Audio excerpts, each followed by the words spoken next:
Good evening sir. Good evening बेटा। देखो हम डिस्कस कर रहे थे कल की effect of hydrogen bonding on the physical properties. देखो अब जैसे अपने को वाटर HF एंड NH3, इन इन तीनों का बॉइलिंग पॉइंट कंपेयर करना है बेटा। तो किसका ज़्यादा होगा? देखो इसमें सबसे ज़्यादा वाटर का होगा बॉइलिंग पॉइंट, फिर HF का होना चाहिए थे, HF का, क्योंकि HF की bond dissociation energy hydrogen bond मोर स्ट्रोंगर बनेगा। लेकिन वाटर के अंदर क्या कहेंगे हम? Extent of H bonding is high. Yes और नो? Yes sir. बोलो बेटा। Okay. Extent of hydrogen bonding high होगा, समझ गए? देखो कार्बोक्सिलिक एसिड्स का कोरोस्पोंडिंग मास के ऑर्गेनिक कंपाउंड से, कोरोस्पोंडिंग मतलब जिनका मास लगभग सिमिलर हो, कोरोस्पोंडिंग मास ऑर्गेनिक कंपाउंड से बॉइलिंग पॉइंट सबसे ज़्यादा हाई होगा।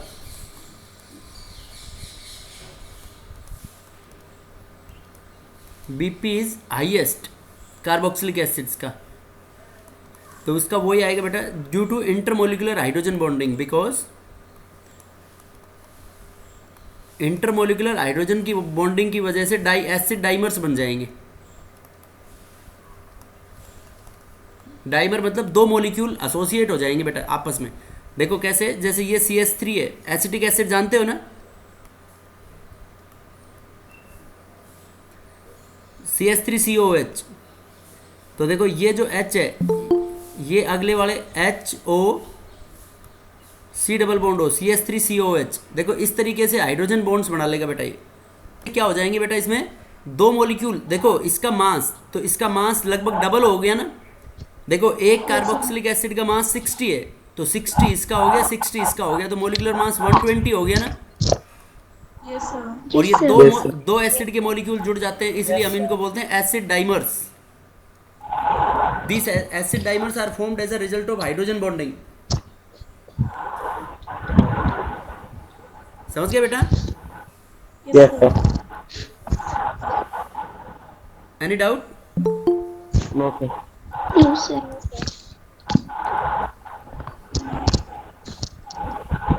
देखो उसके बाद नेक्स्ट स्टेट, हाइड्रोजन बॉन्डिंग की वजह से स्टेट भी लिक्विड हो जाएगा बेटा।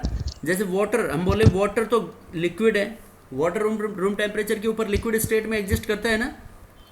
Yes sir. Yes sir. और H2S देखो बेटा, H2S सेम ग्रुप की हाइड्राइड है, H2S गैस है, तो साइज तो बेटा सल्फर की ज़्यादा है ना ऑक्सीजन से। Yes sir. तो वंडरवाल यस फोर्सेस सर। तो H2S में ज़्यादा होने चाहिए, लेकिन फिर भी वाटर लिक्विड है। तो वाटर लिक्विड क्यों हो गया? Because of H bonding. समझ गए? देखो बेटा, वाटर में भी और आइस में भी, दोनों में हाइड्रोजन बॉन्डिंग होती है, water and ice, in both H bonding. लेकिन आइस तो सॉलिड है, और फिर भी आइस फ्लोट करती है वाटर के ऊपर। यस और no? Yes sir. Yes sir. But density of ice is less than water. तो इसमें क्यों होता है? बिकॉज आइस का जो स्ट्रक्चर होता है वो केज लाइक होता है, पिंजरे के जैसा, उसके बीच में एयर गैप्स होते हैं। देखो जब किसी बोतल के अंदर हम बर्फ जमाते हैं तो वो बोतल टाइट हो जाती है ना बर्फ जमने के बाद उसमें, यस सर। तो वो टाइट Yes, इसलिए हो जाती है, sir. वहाँ पे एयर गैप्स आ जाते हैं। जैसे कोल्ड ड्रिंक्स की जो बोतल होती है उनके ऊपर देखो थोड़ा सा स्पेस खाली होता है ना गैस के लिए, यस Yes, सर। sir. लेकिन फिर बोतल में बिल्कुल हम फुल भर देते हैं, तो उसमें बर्फ, या किसी बर्तन में अपन पानी रख के बर्फ जमाते हैं उसमें, तो उस बर्तन से थोड़ी सी बर्फ बाहर आ जाती है ना बेटा। Yes sir. तो ये यस किस, सर। केज लाइक स्ट्रक्चर, पिंजरे के जैसा स्ट्रक्चर होता है, तो उसकी वजह से उसमें एयर गैप्स आ जाते हैं। तो एयर गैप्स की वजह से वो आइस फ्लोट करती है वाटर की सरफेस के ऊपर। ठीक है? Yes, sir. Yes sir. बोलो बेटा, कोई प्रॉब्लम इसमें किसी को? No, sir. No sir. अब देखो मैंने कल ये बताया तुम्हारे को कि इसके अंदर हाइड्रोजन जो बॉन्डिंग है, हाइड्रोजन बॉन्डिंग केवल किसके बीच में होगी? फोन, क्लोरीन, ऑक्सीजन और नाइट्रोजन। FON। यस और no? Nitrogen. Yes, sir. Yes, sir. लेकिन जैसे कोई एक एक्सेप्शनल एग्जांपल है इसमें, क्लोरेल हाइड्रेट। जैसे दो OH ग्रुप जुड़ जाते हैं किसी पर्टिकुलर एटम से तो उसकी इलेक्ट्रोनेगेटिविटी इंक्रीज हो जाती है। देखो फॉर एग्जांपल क्लोरेल हाइड्रेट ये है C,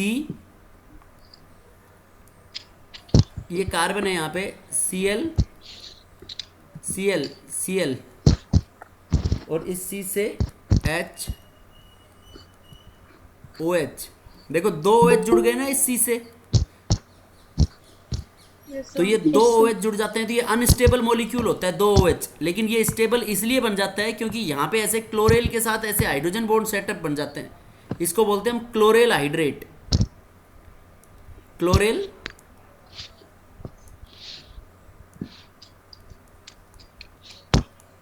क्लोरेल हाइड्रेट।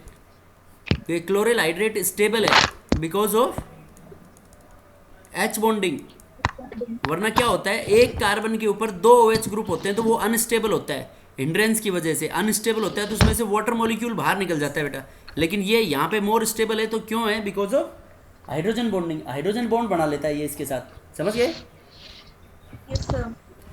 अब देखो इसमें जैसे, बोलो बेटा इसमें कोई डाउट किसी को? ऐसे और भी केसेस होते हैं सर? देखो कई एसिडिक स्ट्रेंथ के, नहीं एसिडिक स्ट्रेंथ अगर कंपेयर करना हो तो एक एसिड होता है मेलाइक एसिड और फ्यूमेरिक एसिड। ये वैसे ऑर्गेनिक में पढ़ेंगे हम इन एग्जांपल्स को। देखो ये इस तरीके से C double bond C COH, जैसे सिस और ट्रांस आइसोमर्स पढ़ रहे थे ना बेटा अपन। Yes sir. यस तो देखो इसमें भी डबल बॉन्ड के अक्रॉस, जैसे दोनों ग्रुप सेम साइड में हो COH CH, तो उसको बोलते हैं हम मेलाइक एसिड। क्या बोलते हैं इसको बेटा? Like acid. मेलाइक एसिड। तो देखो इस कंपाउंड को, इसका जो एक H प्लस रिलीज करेगा ये -1 H प्लस, एसिड की प्रॉपर्टी होती है ना H प्लस देने की। तो एक H प्लस जब रिलीज करेगा तो ये देखो ऐसे बनाएगा इसमें H, मान लो ऊपर वाले ने रिलीज कर दिया C डबल बॉन्ड हो O नेगेटिव, तो नीचे वाला जो COH ग्रुप है बेटा ये देखो OH, तो इस O और H के बीच में क्या बन जाएगा ऐसे? Hydrogen bond. तो देखो एक H प्लस रिलीज करने के बाद ये स्टेबल बना या नहीं बना? Yes, sir. बोलो बेटा। अब देखो सेम फॉर्मूला है, लेकिन हम इसको थोड़ा इसका आइसोमर बना रहे हैं। C डबल बॉन्ड C, ये एक H है और ये यहाँ पे COOH। उसके बाद यहाँ पे H, ये अपने पास इसको COOH मान लो, COOH। देखो बेटा इसमें COOH को ट्रांसफॉर्म में कर दिया हमने, अपोजिट साइड में कर दिया ना। Yes sir. अब इसमें -1 H प्लस होगा तो इसके अंदर हाइड्रोजन बॉन्ड बनेगा?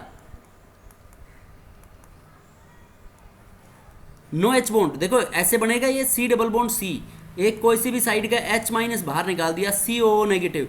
तो देखो इसके बगल में H नहीं है ना बेटा।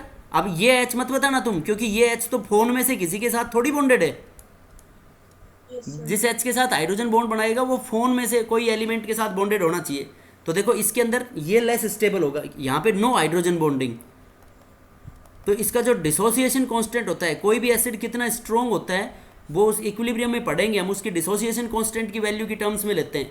तो यहाँ पे मान लो इनका फर्स्ट डिसोसिएशन कांस्टेंट हो रहा है तो इसको बोलेंगे Ka1 और इसको Ka1 डैश मान लिया। तो बताओ इसमें Ka1 ज़्यादा होगा या Ka1 डैश? बोलो।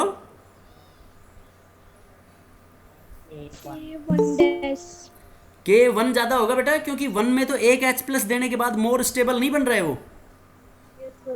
रिएक्टिविटी ऑफ रिएक्टेंट्स ऑर्गेनिक में पढ़ेंगे इसको बहुत डिटेल में। देखो रिएक्टेंट वो होते हैं जो रिएक्ट करते हैं, तो reactivity of reactants is directly proportional to the stability of intermediate. Intermediate मतलब जो बीच में बनता है। तो बताओ इंटरमीडिएट ऊपर वाले का मोर स्टेबल हुआ या नीचे वाले का? ऊपर वाले का मोर स्टेबल हुआ, शाबाश। क्यों? क्योंकि ऊपर वाले में हाइड्रोजन बॉन्ड बन गया, तो वो जो डिसोसिएशन कांस्टेंट है ऊपर वाले का ज़्यादा होगा एज कंपेयर टू नीचे वाले से।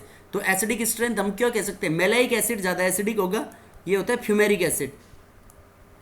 फ्यूमेरिक एसिड से मेलाइक एसिड ज़्यादा एसिडिक होगा। समझ गए बेटा? Yes, sir. बोलो बेटा, एनी डाउट? No, sir. अब इसके क्वेश्चन सोल्व करने हैं तुम्हारे को, ठीक है? Yes, sir. Yes, sir. Yes, sir. देखो नेक्स्ट,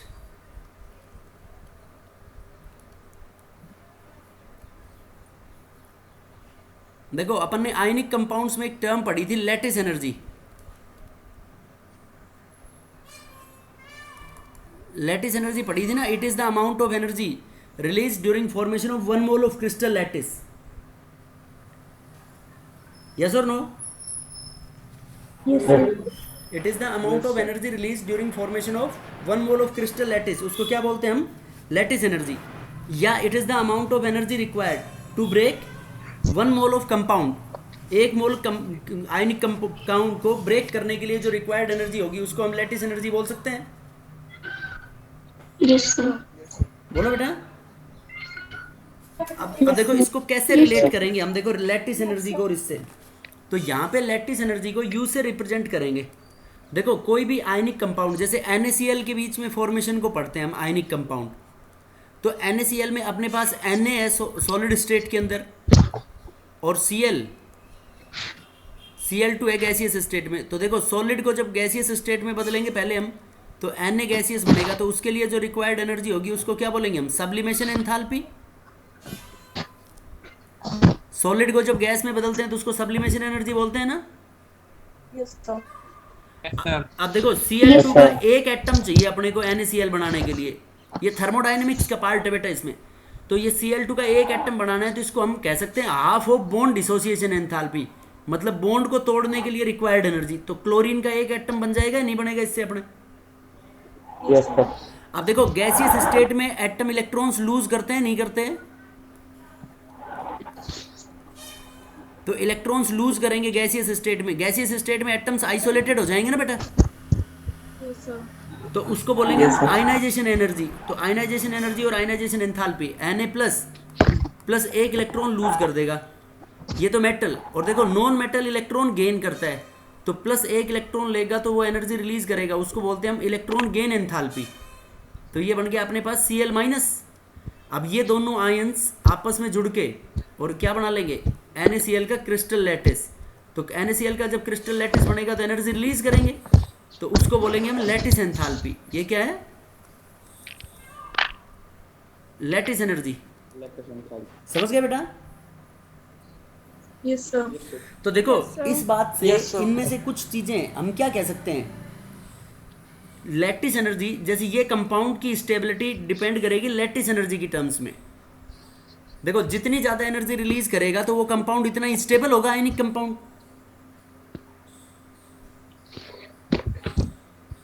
बोलो।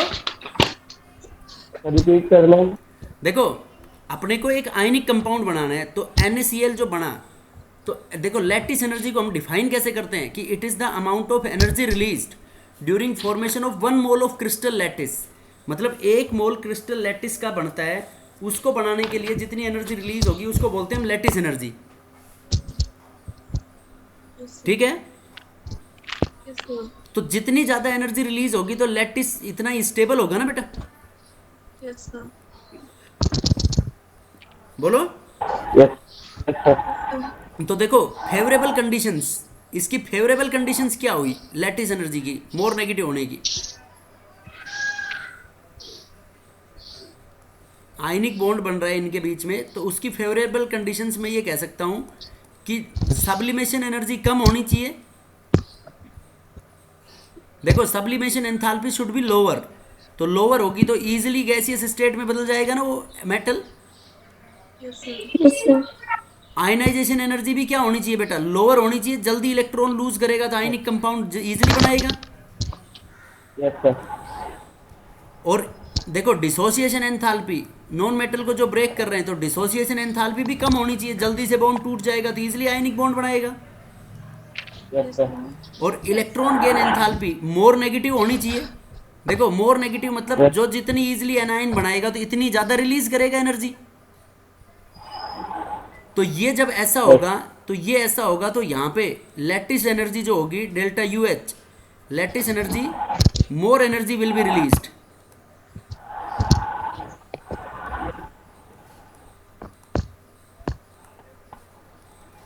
नहीं समझे बेटा? समझ गया सर। Yes sir. देखो मैं दोबारा से बता रहा हूँ, देखो एक आयनिक कंपाउंड बनता है, आयनिक कंपाउंड का 1 मोल बनता है, तो वो आयनिक कंपाउंड किस किस के बीच में बनेगा? दो एटम्स जिनके बीच में इलेक्ट्रोनेगेटिविटी डिफरेंस बहुत ज़्यादा हो उनके बीच में बनता है ना। Yes, sir. तो हमने NaCl की फॉर्मेशन लिखी है, तो NaCl की फॉर्मेशन के लिए Na सॉलिड स्टेट में होता है, तो सॉलिड स्टेट से सबसे पहले तो उसको किस में बदलेंगे हम? गैसियस स्टेट में। तो उसको बदलने के लिए जो रिक्वायर्ड एनर्जी होगी उसको हम सब्लिमेशन एंथैल्पी बोलेंगे, नहीं बोलेंगे? उसके बाद गैसियस स्टेट के अंदर मेटल आने के बाद इलेक्ट्रॉन लूज करता है, तो उसके लिए इलेक्ट्रॉन्स लूज करने के लिए जो रिक्वायर्ड एनर्जी होगी उसको बोलेंगे हम सब्लिमेशन एंथैल्पी या आयनाइजेशन एंथैल्पी। Yes, sir. अब देखो नॉन मेटल है ये Cl2 है, जैसे तो पहले अपने को Cl2 का एक एटम चाहिए, तो Cl2 का मॉलिक्यूल है, तो मॉलिक्यूल के अंदर बॉन्ड को ब्रेक करना पड़ेगा या नहीं? तो उस बॉन्ड को ब्रेक करने के लिए जो रिक्वायर्ड एनर्जी है उसको बोलेंगे हम bond dissociation energy.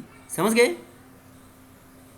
Yes, sir. क्या बोलेंगे बेटा उसको? Bond dissociation energy. अब वो टूट के एटम बन गया। अब नॉन मेटल इलेक्ट्रॉन गेन करता है, तो ये जब इलेक्ट्रॉन गेन करेगा तो ये क्या बनाएगा? इलेक्ट्रॉन गेन एंथैल्पी, एनायन बन गया। अब ये जब कैटायन और एनायन जब जुड़ेंगे दोनों आपस में तो मोर स्टेबल बनेंगे ना, अट्रैक्टिव फोर्स सेटअप होगा या नहीं होगा कैटायन और एनायन के बीच में? तो बहुत सारी एनर्जी रिलीज करेंगे या नहीं करेंगे वो? Yes, sir. तो उसको बोलेंगे हम लैटिस एनर्जी। तो ये मतलब sublimation energy, ionisation energy and dissociation energy lower होनी चाहिए और electron gain enthalpy more negative होनी चाहिए, मतलब मोर एनर्जी रिलीज होनी चाहिए टू फॉर्म अ बॉन्ड। अब देखो वैसे तो इसको हम एक इक्वेशन से कैलकुलेट करते हैं लैटिस एनर्जी, लेकिन मैं तुम्हारे को अभी इसका एक थ्योरेटिकल फॉर्मूला बता रहा हूँ कि आप लोगों को क्या करना है कि लैटिस एनर्जी लैटिस एनर्जी जो होगी बेटा अपने पास, lattice energy is directly proportional to the magnitude of charges on the ions, product of charges Z1 और Z2 क्या है? ये Z प्लस और minus charge and inversely proportional to the distance R plus plus R minus. अब देखो जैसे contradictory factor आ जाए तुम्हारे पास, तो कॉन्ट्राडिक्टरी मतलब चार्ज और इनमें से डिसाइड करना हो तो तुम्हारे को चार्ज को डोमिनेटिंग फैक्टर मानोगे, दोनों में से सेलेक्ट करना है तो चार्ज और साइज में से किसको डोमिनेटिंग मानोगे?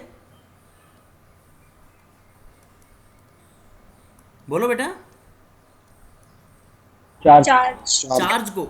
देखो इससे भी हो सकता है एक दो कोई ऑप्शंस में तुम्हारे को एक्सेप्शन मिले, क्योंकि ये एग्जैक्ट नहीं है रिलेशन, इससे तुम्हारे मैक्सिमम आंसर्स ठीक आ जाएंगे। देखो अब मैं ये बता रहा हूँ तुम्हारे को कि मान लो Na कुछ कंपाउंड्स ले रहे हैं हम, जैसे हमने ये ले लिया, इसमें सोडियम को कॉमन कर देते हैं एल्कली मेटल को, तो सोडियम कॉमन कर दिया इसमें, जैसे NaF, NaCl, NaBr, Na। अब देखो Na के ऊपर इनके अंदर सब में +1 चार्ज है बेटा, तो Na के भी आप पे हम लैटिस एनर्जी प्रिडिक्ट कर सकते हैं? नहीं कर सकते इसमें, क्योंकि Na तो सब में कॉमन होगी। देखो चार्जेस के भी आप पे कर सकते हैं, चार्ज भी बेटा सब में सेम है, सब में -1 है ना, और +1 तो बताओ इसमें कौन सा फैक्टर लगाओगे फिर? सोडियम की साइज के भी आप पे कर सकते हैं? नहीं कर सकते, वो भी सब में सेम है। तो किसकी साइज का कंसेप्ट लगाएंगे इसके अंदर हम? Size of anion. Very good. तो देखो एनायन साइज के इनवर्सली प्रोपोर्शनल है लैटिस एनर्जी, तो बताओ किसकी लैटिस एनर्जी सबसे ज्यादा होगी इसमें? NaF की। समझ गए? Yes sir. बोलो बेटा समझे या नहीं? कैसे प्रेडिक्ट करेंगे हम? NaF, NaCl, NaBr, Nai, समझ गए। ये लैटिस एनर्जी का ऑर्डर होगा बेटा। देखो Yes, sir. और एग्जांपल देखते हैं अपन। मान लो एल्कली मेटल को जैसे सेम कर दें हम इसमें, जैसे हमने कर दिया LiF, NaF, KF, ये सॉरी एल्कली, हाँ हेलोजन को सेम कर दिया इसमें हमने, LiF, NaF, KF, RbF, rubidium, लीना की रब से CSF। अब देखो इसमें बताओ बेटा लैटिस एनर्जी का क्या ऑर्डर आएगा और कौन डोमिनेटिंग फैक्टर होगा इसमें। देखो चार्ज का नहीं लगा सकते ना, दोनों में चार्ज सेम है इसमें। Size of cation. Very good, size of cation. तो साइज ऑफ कैटायन जितना छोटा होगा, देखो कैटायन जितना छोटा होगा इतनी ज्यादा होगी उसके अंदर लैटिस एनर्जी। Yes sir. तो सबसे Yes, ज्यादा sir. बोलो किसमें होगी? Lithium chloride. ये LiF, NaF, KF, RbF ये ऑर्डर आएगा नहीं आएगा लैटिस एनर्जी का? Yes Yes, sir. sir. बोलो बेटा, कोई डाउट इसमें किसी को? No, sir. देखो NaCl, MgCl2, AlCl3, बताओ इसमें क्या क्राइटेरिया लगाओगे लैटिस एनर्जी बताने के लिए? देखो इसमें Na पे +1 चार्ज है, मैग्नीशियम पे +2 है और Al पे मैग्नीट्यूड ऑफ +3 है। चार्ज। क्या? Magnitude of charge. Very good. देखो इसमें दोनों कंसेप्ट, देखो साइज भी है, साइज भी अलग अलग होगी, लेफ्ट टू राइट साइज कम होती है ना, yes sir. Size of cation decreases. देखो बेटा साइज ऑफ कैटायन डिक्रीज हो रही है, लेकिन एक और फैक्टर देखो, चार्ज का मैग्नीट्यूड इंक्रीज हो रहा है कैटायन के ऊपर। Yes sir. Yes sir. तो ऐसे दोनों फैक्टर हो, तो इसमें से कौन से फैक्टर को सेलेक्ट करोगे फिर? इसको सेलेक्ट करोगे। Charge of cation. तो देखो चार्ज जितना ज्यादा उसकी लैटिस एनर्जी इतनी ज्यादा, तो किसकी लैटिस एनर्जी ज्यादा इसमें? Lithium chloride. एल्यूमिनियम क्लोराइड की। समझ गए बेटा? Yes sir. बोलो बेटा किसी को डाउट हो तो इसमें कुछ? No, sir. No sir. No, sir. देखो थोड़ा सा कुछ और बदल के देखते हैं। ये सब क्वेश्चंस हैं, ये मैं ये समझ लो क्वेश्चंस बता रहा हूँ तुम्हारे को। एक तो सोडियम ऑक्साइड है और एक सोडियम फ्लोराइड है, तो बताओ इसमें क्या कंसेप्ट लगाओगे?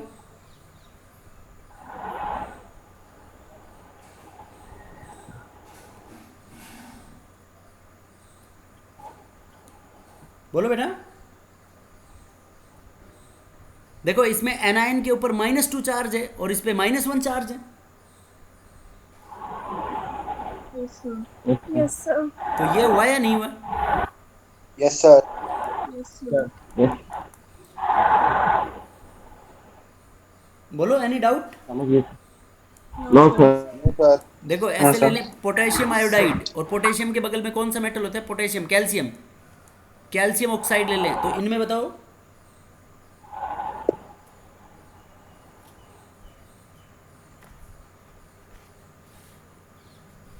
Calcium oxide. कैल्शियम ऑक्साइड होगा इसमें। Oxide. Yes, sir. क्यों?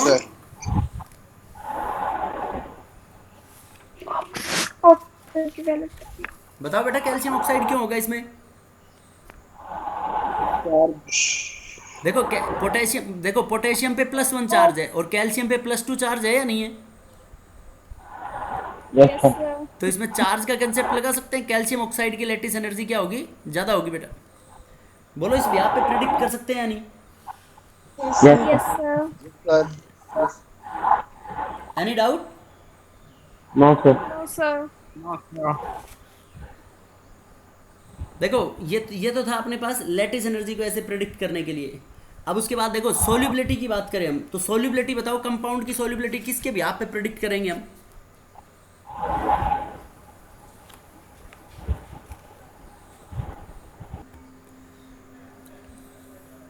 देखो बेटा अब बात करते हैं अपन solubility and thermal stability.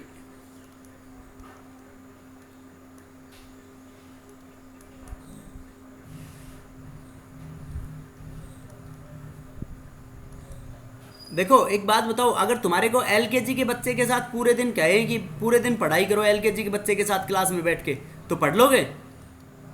Yes sir. हाँ तू तो पढ़ लेगा बेटा, ऐसे बोलेगे फिर जैसे टाइम पास करने का सर आसान से टाइम मिल जाएगा। देखो बेटा लॉजिकली सोचो, मुश्किल होगा ना? Yes, sir. क्योंकि उसकी मेंटेलिटी और तुम्हारी मेंटेलिटी में डिफरेंस हो जाएगा ना। Yes, sir. तो देखो, जैसे थर्मल स्टेबिलिटी अपने को चेक करनी हो और उसके अंदर आयन देखेंगे अपन थर्मल स्टेबिलिटी के लिए। थर्मल स्टेबिलिटी के आयन के लिए देखना है, जैसे कॉमन आयन, मतलब कॉमन कौन सा आयन है उसके अंदर। तो कॉमन आयन के लिए हम क्या करेंगे, इसमें ये कह सकते हैं, जैसे फ्लोरीन हो, फ्लोराइड F माइनस, फ्लोराइड हो, ऑक्साइड और हाइड्राइड, फ्लोराइड, ऑक्साइड और हाइड्राइड। तो ये छोटे हैं, स्मॉल हैं, तो ऐसे याद रखो, छोटा छोटे के साथ स्टेबल, छोटा छोटे के साथ छोटा छोटे के साथ, छोटा छोटे के साथ स्टेबल। ठीक है बेटा। और जैसे पॉली एटॉमिक हो, बड़ा, तो पॉली एटॉमिक में हम ये बोल सकते हैं बड़ा, बड़ा बड़े के साथ स्टेबल। बोलो। Yes, sir. छोटा छोटे के साथ स्टेबल, बड़ा बड़े के साथ स्टेबल। ठीक है बेटा। Yes, sir. बोलो। Yes, sir. तो यहाँ पे छोटा छोटे के साथ स्टेबल, तो थर्मल स्टेबिलिटी, इसको शॉर्ट टर्म में हम TS लिख देते हैं। तो थर्मल स्टेबिलिटी यहाँ पे ये कह सकते हैं इनवर्सली प्रोपोर्शनल टू साइज। और बड़े में क्या कह सकते हैं, thermal stability is directly proportional to size. Right. Yes sir. अब देखो इसको अप्लाई कैसे करेंगे हम बेटा, थर्मल स्टेबिलिटी को। थर्मल स्टेबिलिटी और सोल्यूबिलिटी को चेक करना है अपने को दोनों की टर्म्स में। एक देखो सोल्यूबिलिटी की, दोनों को कॉमनली लगाएंगे हम, इनके साथ अलग अलग से इनको डिस्कस करेंगे। तो देखो सोल्यूबिलिटी के लिए क्या होना चाहिए, जैसे कोई भी चीज़ है, हम नमक को पानी में डालते हैं तो नमक पानी में डिजोल्व हो जाता है ना बेटा, डालते ही। Yes, sir. Yes, sir. तो उसमें क्या बोलोगे, एक जनरल फैक्टर पढ़ते हो कि like dissolves like, Yes, sir. बोलते हैं ना बेटा सोल्यूबिलिटी के लिए, Yes, sir. Like dissolves like. Solutions बनाते हैं तो ये जनरल कंसेप्ट बोलते हैं, नहीं बोलते? Yes sir. देखो कैसे,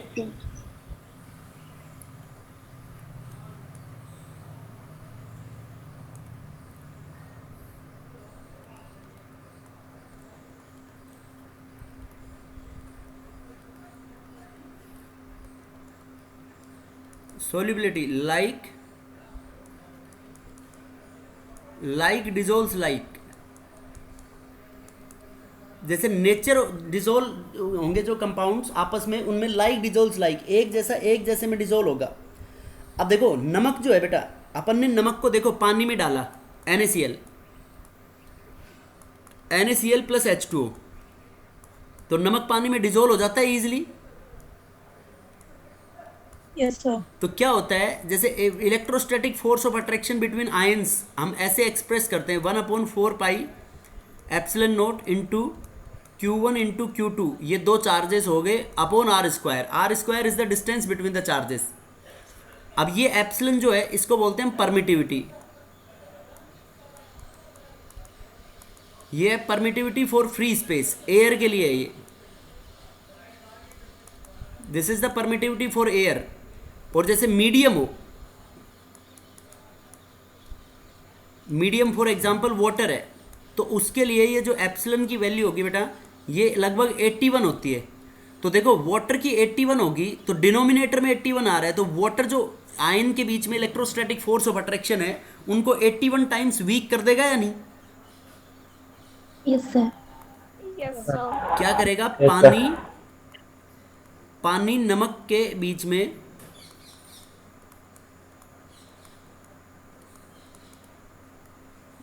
बीच में इलेक्ट्रोस्टैटिक फोर्स ऑफ अट्रैक्शन को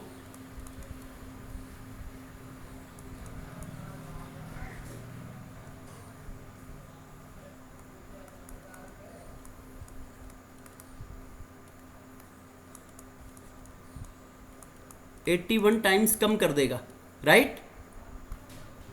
वीक कर देगा. तो कम कर देगा तो पानी के अंदर नमक डिजोल्व हो जाएगा या नहीं होगा? Yes, sir. अब देखो Yes, कैसे, sir.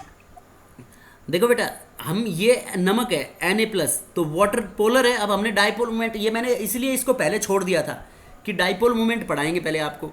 तो पोलर है वाटर, तो वाटर के ऊपर ऐसे होता है ना, देखो इसके पॉजिटिव के बगल में पार्शियल नेगेटिव चार्ज आएंगे ना ऑक्सीजन के ऊपर, Yes, sir. Bed Yes, shape sir. होती है। तो ऐसे इसके चारों तरफ वाटर के मॉलिक्यूल्स जुड़ जाएंगे या नहीं जुड़ेंगे? Yes, sir. तो देखो एक आदमी को, जैसे प्राइम मिनिस्टर को अपन बोलते हैं कि एसपीजी सुरक्षा कवच में होता है प्राइम मिनिस्टर, तो ऐसे ये Na+ ions in water molecules के सुरक्षा कवच में हो गया, तो मोर स्टेबल बना या नहीं बनाया? Yes, sir. Yes, sir. अब देखो Cl- जो होगा, Cl- अपने तरफ किसको जोड़ेगा? ऐसे अपोजिट चार्जेस को, H पॉजिटिव को। यस और नो? बोलो बेटा। Yes, sir. Yes, sir. तो ये ऐसे जोड़ लेगा, तो हम ये कह सकते हैं कि इसको बोलते हैं सोल्वेशन। क्या बोलेंगे इस टर्म को? Solvent. सोल्वेशन। सोल्वेशन का मतलब it is the ability of a ion to get associated with, और इसको सोल्वेशन एनर्जी की टर्म्स में बोल देते हैं कि when solution energy, when a ion gets associated with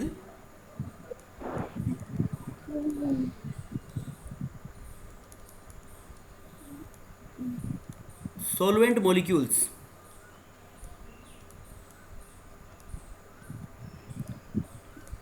with opposite charges, solvent molecules with opposite charges, तो जब जो एनर्जी रिलीज होगी उसको क्या बोलेंगे हम? Solution energy.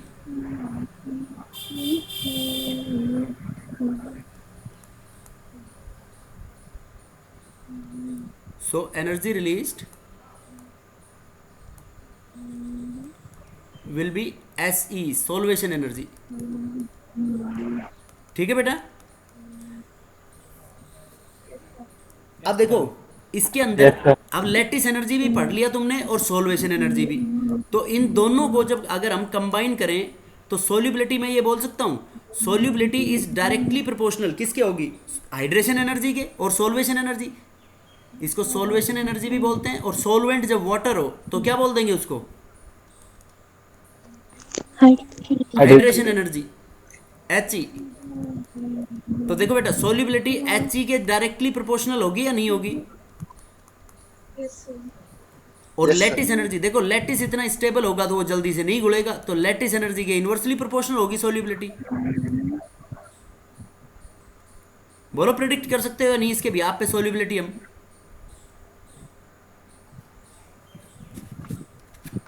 बोलो बेटा।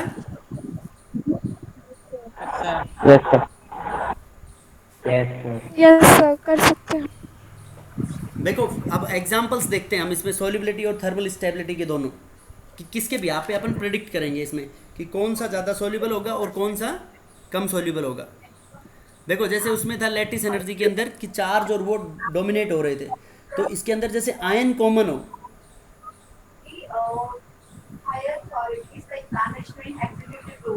देखो बेटा व्हेन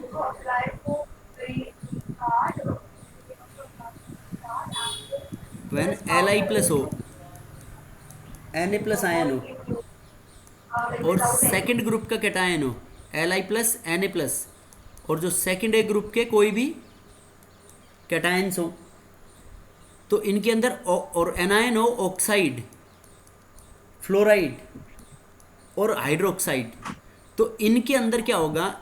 इनमें लैटिस एनर्जी डोमिनेट्स। कौन डोमिनेट करेगा इनमें?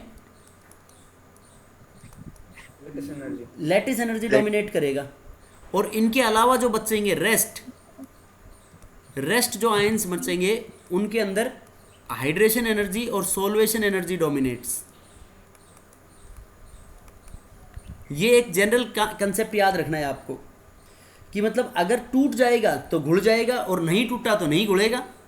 जो आयन टूट गया तो घुल गया, नहीं टूटा तो नहीं घुला। यस और नो? Yes, sir. अब देखो फॉर एग्जाम्पल ये बोल सकते हैं कि जो टूट जाएगा वो घुल जाएगा, जो टूट जाएगा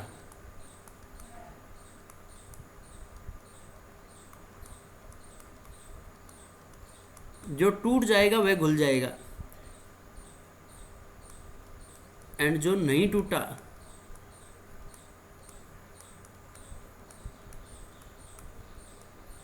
वो नहीं घुलेगा। ठीक है बेटा? Yes, sir. Yes, sir. देखो जैसे NaF है, NaF, NaCl,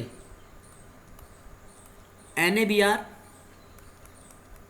Na, देखो इसमें Li, Na प्लस और सेकेंड ग्रुप कैटायन कि ऑक्साइड हो, फ्लोराइड हो और हाइड्रोक्साइड हो, तो कौन डोमिनेट करेगा इसके अंदर?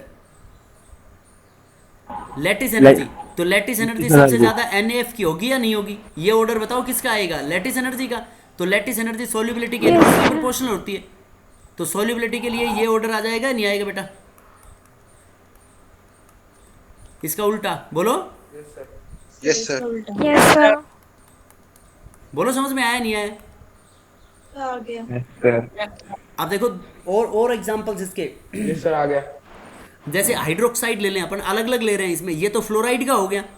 अब कोई भी हाइड्रोक्साइड ले लो, देखो सेकंड ग्रुप के हाइड्रोक्साइड्स ले लो, सेकंड ग्रुप के हाइड्रोक्साइड जैसे बेरिलियम हाइड्रोक्साइड, बेटा मांगे मैग्नीशियम हाइड्रोक्साइड,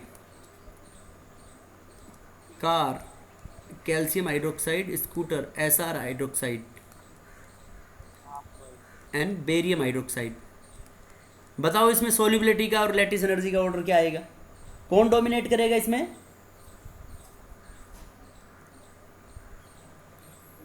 देखो ये जब भी कॉमन आयन हो, ये आयंस कॉमन हो सब में, तब की बात है। तो ये सब में कॉमन है या नहीं है OH माइनस? Yes, sir. तो Yes, lattice sir. Energy dominate करेगी या नहीं? Yes, sir. अब देखो लैटिस एनर्जी ये सबसे छोटा है, तो सबसे छोटा है तो इसकी सबसे ज्यादा होगी, ये ऑर्डर आएगा लैटिस एनर्जी का। Yes, sir. Yes, Yes, sir. sir. तो सोल्युबिलिटी का उल्टा हो जाएगा या नहीं होगा? Yes, sir. Yes, sir. Yes, sir.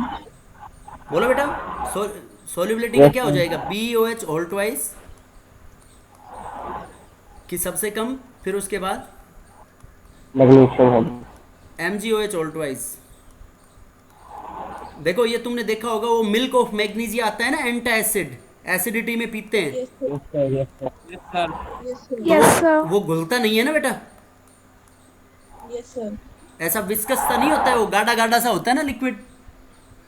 Yes, sir. तो क्योंकि वाटर में उसकी मैग्नीशियम हाइड्रोक्साइड की सोल्युबिलिटी कम होती है। बोलो बेटा समझ में आया नहीं आया? अब देखो इसमें ऑक्साइड ले लो कोई भी एक, ये देखो एक एग्जांपल हमने फ्लोराइड का लिया, एक हाइड्रोक्साइड का, ऑक्साइड जैसे Li2O, Na2O, K2O, Rb2O, CS2O। बताओ इसमें लैटिस एनर्जी का क्या ऑर्डर आएगा?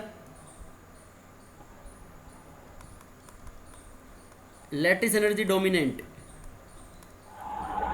तो इसकी लैटिस एनर्जी सबसे ज्यादा होगी या नहीं होगी इसमें?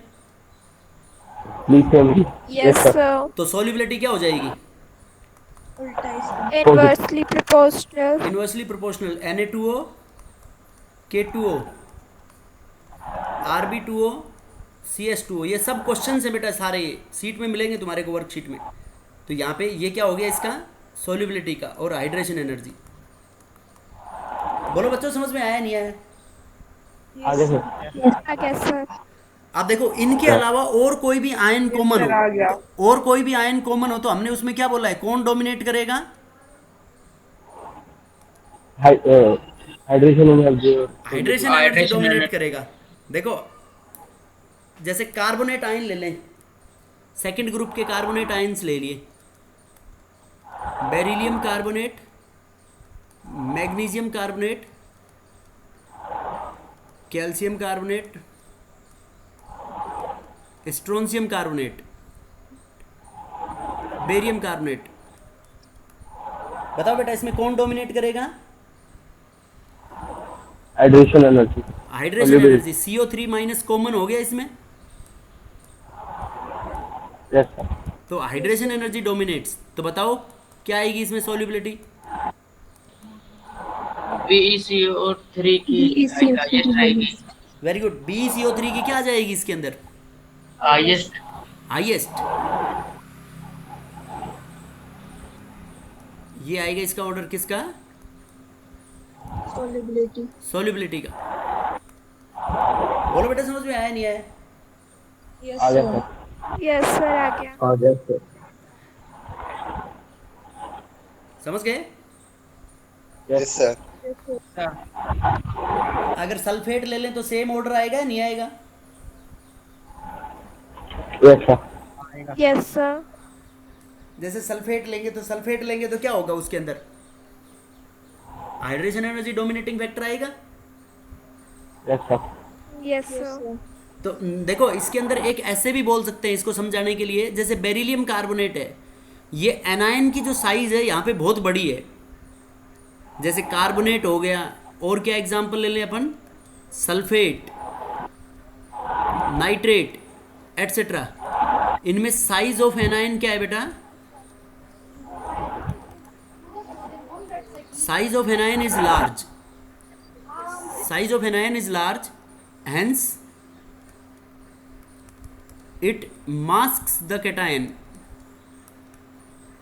ये कैटायन को मास्क कर लेगा, hence top to bottom. Cation को मास्क करेगा तो टॉप टू बॉटम जो increase in size,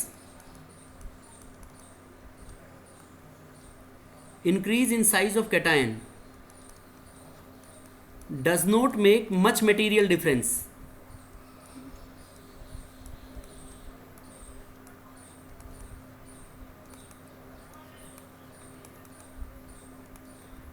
does not make much material difference, hence solubility decreases।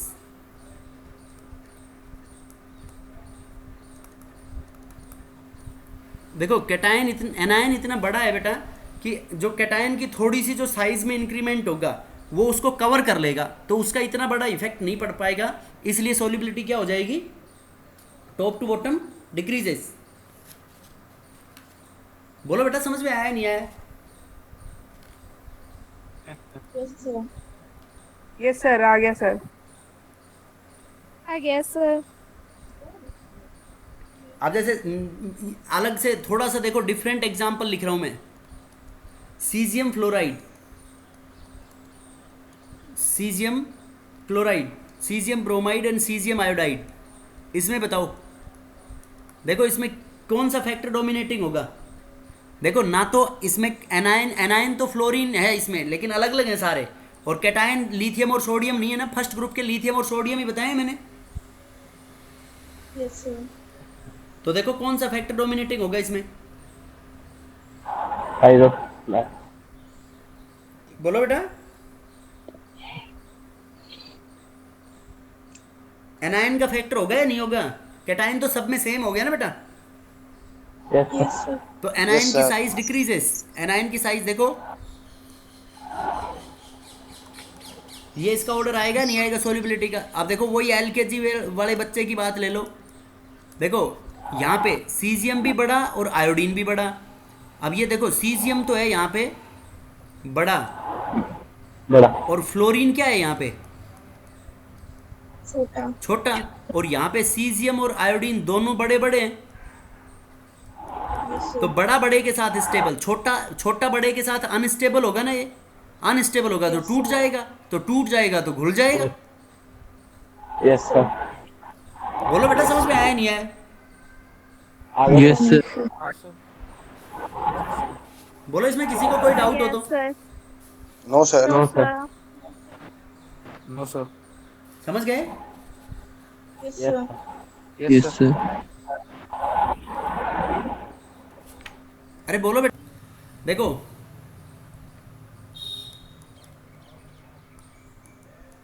Application of hydration energy,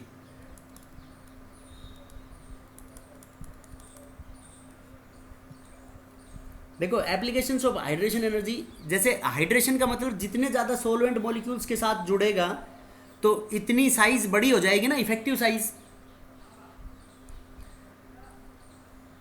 देखो प्राइम मिनिस्टर के बगल में वो देखे होंगे ना तुमने, ब्लैक कोट पैंट पहने खड़े हुए रहते हैं सफारी सूट में, Yes, sir. Yes, sir. तो वो क्या होता है? Yes, sir. वो एसपीजी सिक्योरिटी होती है। तो वो जितने ज्यादा होंगे तो प्राइम मिनिस्टर का जो सिक्योरिटी का जो सर्किल है वो बड़ा होगा या नहीं होगा? Yes, sir. Yes, sir. तो मैं ऐसे बोल सकता हूं, देखो कि मोर इज द मतलब हाइड्रेटेड रेडियस जो होगा वो directly proportional to extent of hydration होगा।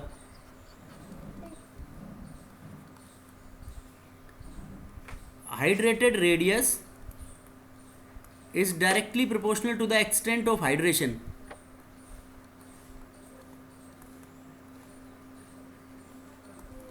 Yes or no? Yes, sir. तो देखो Yes, sir. इसके लिए ऐसे ऐसे लिखो, जो जितना छोटा जो जितना छोटा होगा,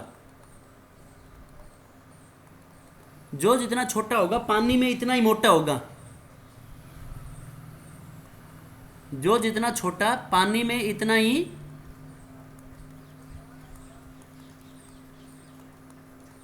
मोटा। ठीक है बेटा। अब जैसे देखो कि नॉर्मल रेडियस की बात करें हम, तो टॉप टू बॉटम एटॉमिक और आयनिक रेडियाई घटती है ना, सॉरी बढ़ती है ग्रुप Yes, के sir. अंदर। देखो lithium Li plus Na plus है लीना की रब से फरियाद। देखो इसमें टॉप टू बॉटम रेडियस का यही ऑर्डर आता है, नहीं आता बेटा? लेकिन पानी के अंदर देखो ऐसा आएगा, ये तो रेडियाई हो गया गैसियस स्टेट में।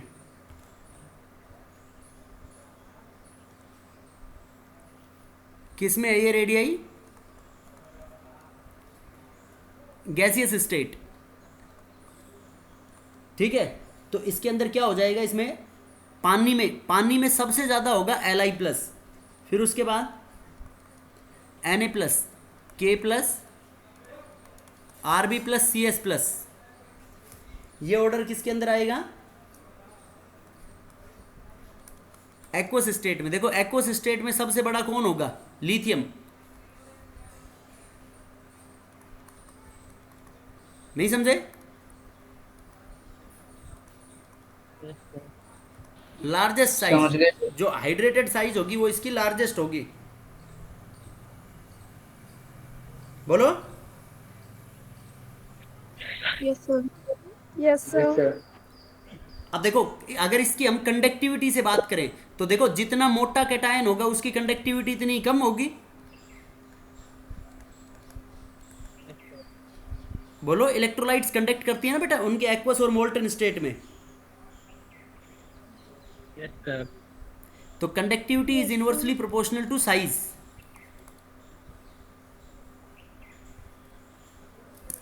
समझ गए? अरे बोलो बेटा। Yes, sir. अब एमओटी नेक्स्ट लेक्चर में डिस्कस करेंगे, मॉलिक्यूलर ऑर्बिटल थ्योरी।